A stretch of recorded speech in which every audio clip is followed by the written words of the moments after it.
Allons enfants de la patrie, le jour de gloire est arrivé. Contre nous de la tyrannie, les tendances ont élevé. Les tendances ont élevé. Entendez-vous dans nos campagnes, mugir ces féroces soldats.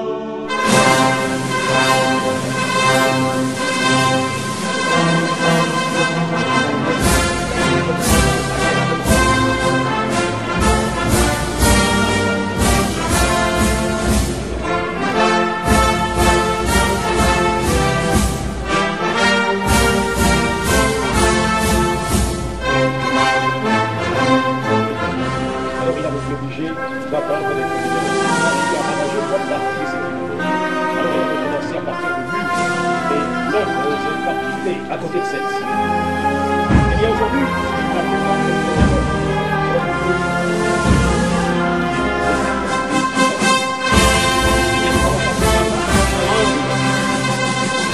il y a une autre cellule réservée.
Bonjour. Vous êtes à l'île de Gorée, symbole de l'esclavage. Pour votre premier séjour en Afrique, vous venez au Sénégal, pays anciennement colonisé par la France. Président français, président socialiste aussi, quelle signification donnez-vous à votre visite qui se termine par l'île de Gorée? Je suis au moment où je vous parle sur l'île de Gorée.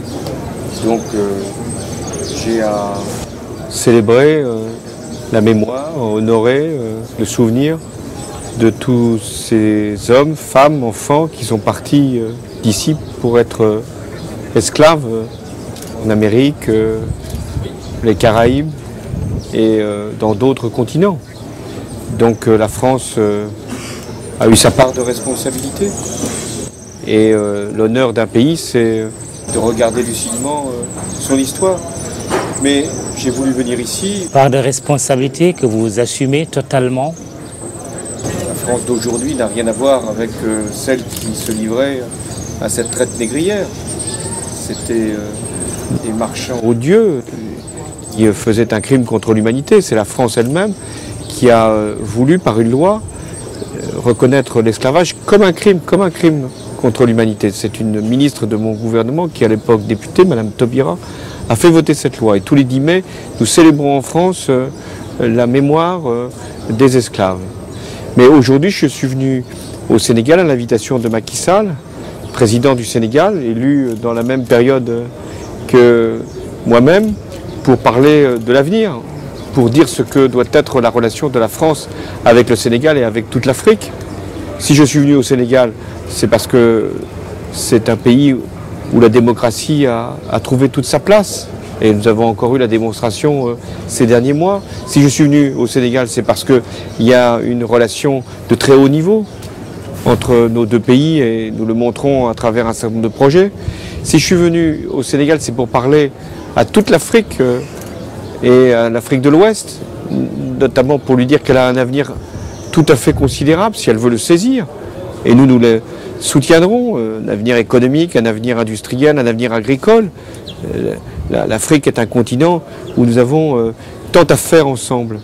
Mais je suis venu aussi parler ici à Dakar des menaces qui sont autour de nous, de ce qui se passe au nord du Mali, dans le Sahel, tous ces trafics, tout ce terrorisme qui veut déstructurer des sociétés et des nations. Donc nous avons une responsabilité commune, nous la France, de faire que, membres du Conseil de sécurité, nous puissions faire voter une résolution, et puis qu'ensuite les Africains eux-mêmes puissent organiser une intervention pour redonner au Mali son intégrité territoriale et faire en sorte que tous ces terroristes puissent être mis hors d'état de nuire. Voilà ce que je suis venu dire ici au Sénégal. Je parle de notre histoire qui nous est commune, qui peut être douloureuse, qui peut être aussi brillante. Je sais ce que les Sénégalais, dans notre histoire, ont apporté à la République, ont sauvé même la France pendant les 2 guerres mondiales, et puis ensuite ont donné des élus de très grande qualité à la République. Je ne vais pas les citer tous, le plus illustre est Senghor. Mais partant de cette histoire, je veux aller vers notre destin commun. Et je veux faire que ce discours, prononcé à Dakar, puisse aller bien au-delà des frontières du Sénégal et être entendu par toute l'Afrique comme un discours d'espérance, de confiance et en même temps de vigilance par rapport à des menaces. Oui, Monsieur le Président, un discours d'espérance et de destin commun entre la France et l'Afrique. Mais quel contenu donnez-vous à ce discours, à ce partenariat nouveau entre le Sénégal et la France, entre l'Afrique et la France? Au-delà des principes que j'ai posés devant l'Assemblée nationale, principes de clarté dans nos relations, de respect dans nos économies respectives, mais aussi de solidarité, j'ai voulu apporter un certain nombre de preuves de cette relation. D'abord, faire en sorte que l'Europe et l'Afrique soient associées dans toutes les grandes négociations internationales. Deuxièmement, que l'aide que nous apportons à l'Afrique, et notamment la France, puisse être une aide directement affectée à des projets lesquels l'éducation, nous le montrons ici, la formation professionnelle, nous allons nous rendre tout à l'heure dans un centre de formation professionnelle qui a été financé par la France et par le Sénégal, et puis de faire en sorte que nous puissions accorder à la santé la place qu'elle doit avoir, notamment pour la mère et l'enfant, dire aussi que la jeunesse africaine et la jeunesse sénégalaise, c'est une source de confiance et d'espérance. C'est pourquoi nous allons lui donner tous les moyens pour avoir ici une formation universitaire de grande qualité, et pour les étudiants qui voudront venir en France, d'avoir un certain nombre d'assouplissements qui sont demandés sans que nous remettions en cause notre politique migratoire. Et puis enfin, de dire qu'il y a des projets d'infrastructure, des projets agricoles, où la France, l'Europe aussi, l'Europe apporte beaucoup. Nous devons assurer la sécurité alimentaire des Africains, l'autonomie, l'indépendance alimentaire, parce que la productivité en agriculture va considérablement s'élever. Voilà ce que nous devons faire, c'est-à-dire non pas simplement aider, mais porter nos capitaux, investir, travailler ensemble, bâtir des liens de développement et puis avoir confiance en nous. De plus en plus, les gens reposent la question de l'arrimage de l'euro au franc CFA. Les gens estiment qu'aujourd'hui, il y a une réserve énorme de francs CFA qui aurait pu servir à financer les pays africains, leur développement. Est-ce qu'aujourd'hui vous êtes de ceux qui pensent que l'euro doit être arrimé, que le CFA doit être arrimé à un panier de monnaie? Je suis très attaché à la zone franc, comme les Africains de l'Ouest le sont. Pourquoi? Parce que c'est une zone de stabilité monétaire, c'est très important. Mais je l'ai dit devant députés sénégalais, nous devons mieux gérer les réserves qui sont celles de la zone franc et les mettre au service d'une politique de croissance. C'est le discours que je tiens en Europe pour la zone euro, c'est le discours que je tiens pour le franc CFA. C'est-à-dire que nous devons avoir une monnaie stable, mais une monnaie qui puisse être au service de l'économie davantage qu'aujourd'hui. Donc nous garderons les fondations de la zone franc, nous les consoliderons, mais nous essaierons d'améliorer tout ce qui peut être au service de l'emploi et de la croissance. Alors, Monsieur le Président, la politique des visas pose beaucoup de problèmes actuellement au Sénégal, avec le refus opposé aux hommes de culture, mais également à certains artistes. Alors, est-ce que cela ne fait pas désordre? Est-ce que cela ne peut pas déteindre dans les relations entre la France et le Sénégal? Mais moi, je n'approuve pas cette situation. Et d'ailleurs, elle a commencé de changer depuis plusieurs mois. J'ai dit respect, confiance. Ben oui, quand des artistes, des étudiants veulent venir en France, c'est un service qu'ils nous rendent. Ils apportent leur talent, ils apportent leur connaissance, leur jeunesse. Et donc nous devons leur faire le meilleur accueil. Donc nous améliorerons tout ce qui peut être fait en rapidité. Parce qu'en réalité, un visa n'a de sens que s'il est délivré dans un délai court. Et s'il est suffisamment long pour permettre des allers-retours. Bon, donc j'ai entendu ce qu'a dit le président Macky Sall, son ministre de la Culture, et nous essaierons, et j'en ai donné des consignes aux ministres et aux consulats concernés, de faire en sorte que les visas soient rapidement délivrés et pour des périodes plus longues qu'aujourd'hui. Je suis tout à fait conscient de cette situation, elle m'a été rappelée et j'ai voulu l'évoquer d'ailleurs devant l'Assemblée nationale. C'est peut-être le moment où j'ai été le plus applaudi, c'est prouve que c'était une question très sensible.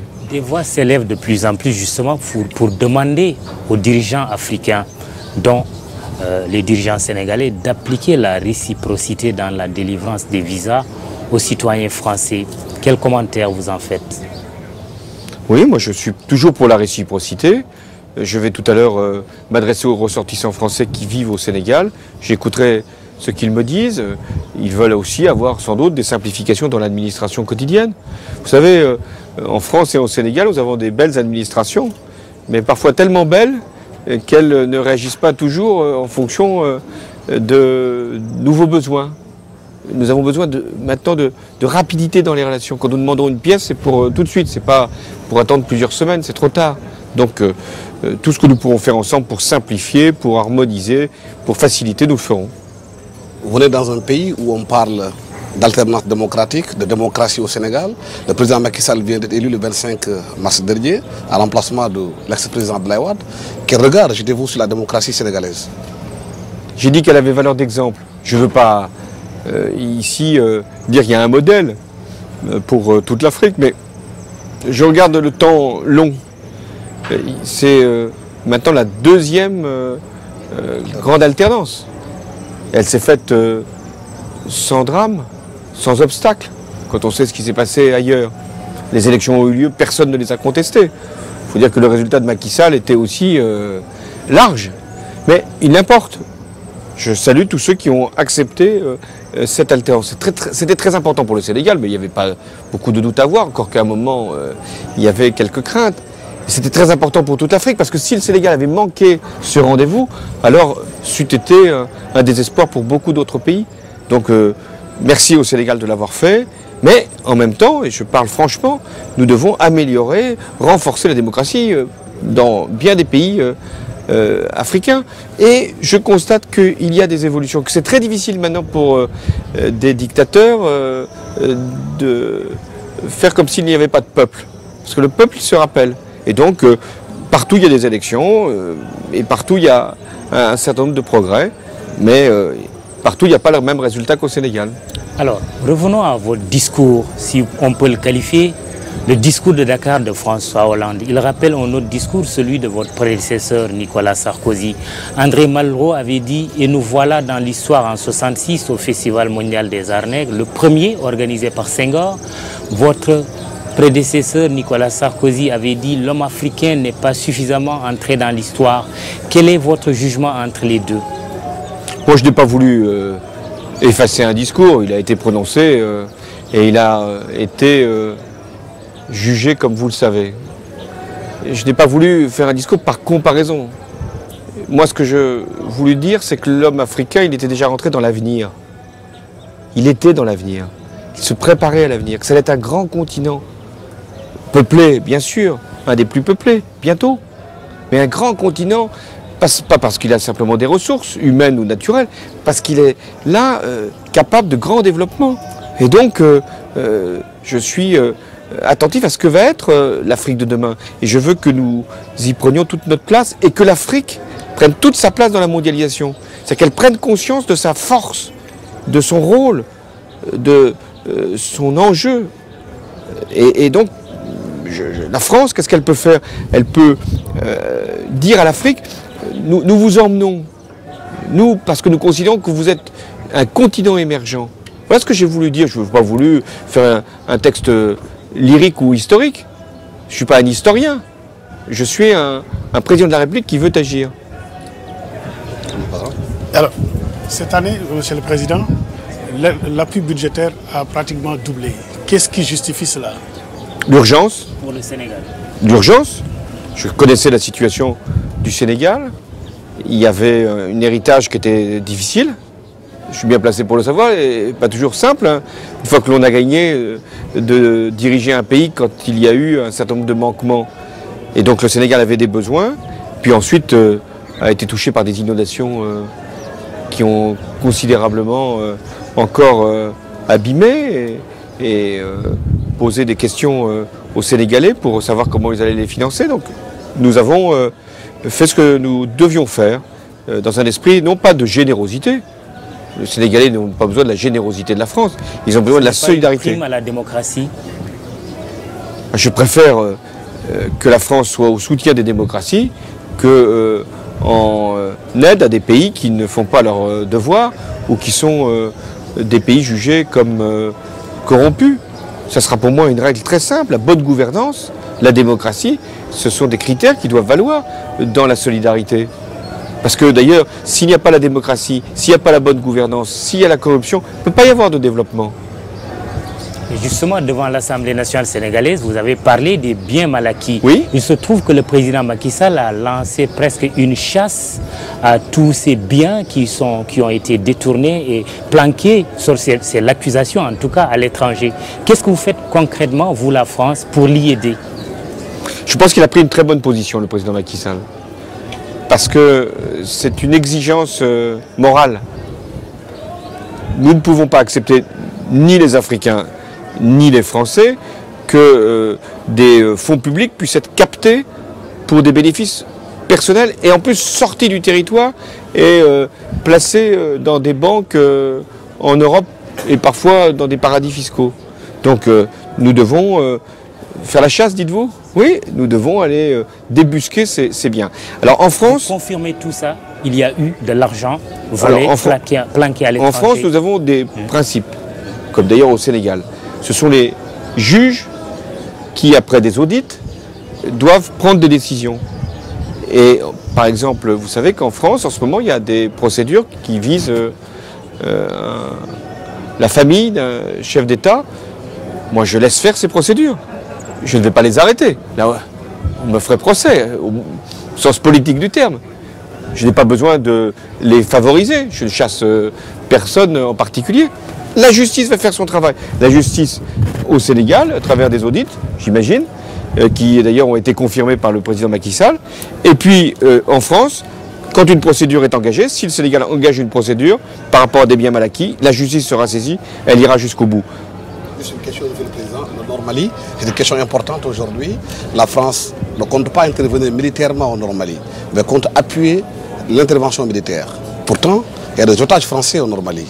Est-ce que vous sous-traitez la question? Quel est le devoir de la France par rapport au Nord-Mali? Nous sommes membres du Conseil de sécurité. Nous avons une influence au niveau de l'ONU. J'ai donc pris la question du Nord-Mali comme le dossier le plus prioritaire pour la France. Il y en a d'autres. Il y a la Syrie, il y a l'Iran, mais le Nord-Mali. Et je fais tout pour qu'une résolution, peut-être au moment où nous parlons, soit prise au Conseil de sécurité. Elle dira quoi, cette résolution? Que, saisie par le Mali, pour retrouver son intégrité territoriale, l'ONU donne mandat aux Africains qui en décideront d'intervenir au Nord Mali. Voilà mon devoir. Après, le devoir des Africains, c'est d'organiser cette force. Mais je ne vais pas dire, allez-y, faites le travail et nous, on va vous regarder.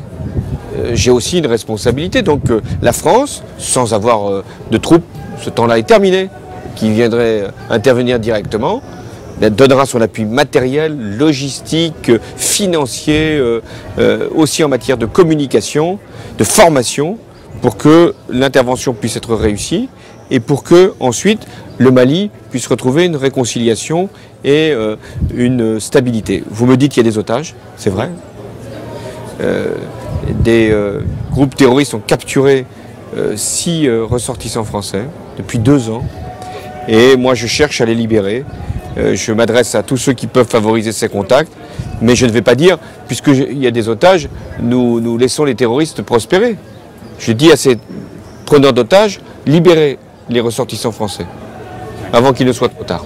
Monsieur le Président, le groupe Futur Média vous remercie. Merci beaucoup.